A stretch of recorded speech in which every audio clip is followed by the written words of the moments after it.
When looking for your data manufacturer on your Maxi-Cosi Coral XP, you're going to want to squeeze the release handle on the back of the shell and remove it from the base. Rotate it upwards and find this white label on the back of the shell. And there you can see the model number, the data manufacturer, and the model name. Before installing your car seat in your vehicle, you're going to want to make sure that you are parked on a level ground and take a look at your seat in the vehicle before it's installed and find the correct angle for level to ground. By doing so, you're going to stand back and look at the red level line that's on either side of the car seat shell and line that up with the ground, not your vehicle, the ground. If you need to adjust the level, you simply take the car seat shell off of the base, and on the front of your base, there's a release lever that you press, and you have 3 different base positions. Once you've determined the correct base position for a level to ground, do a double check. As long as you're level, you're ready to get installing. The first step is determining if you want to use the optional load leg. This does reduce the amount of movement in the event of a collision.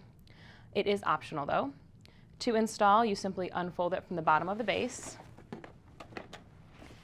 and make sure that it contacts the floor of the vehicle firmly. We're not going to use that for this video. Now, to install your base with the vehicle seat belt, you're going to start by opening up the lock off. It's blue. You're going to remove the vehicle seat belt and feed it through the base belt paths underneath that blue lock off and buckle it into the vehicle belt on the opposite side, making sure to get any twists out of your vehicle seat belt that may have occurred.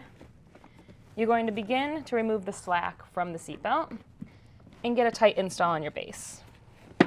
This base features 2 red to green indicators that will start to turn green as you get a tight installation.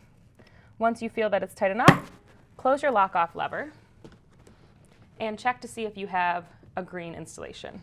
I need to take a little bit more slack out, so I'm going to open the lock-off, continue to take slack out of that seatbelt, and close the lock-off again.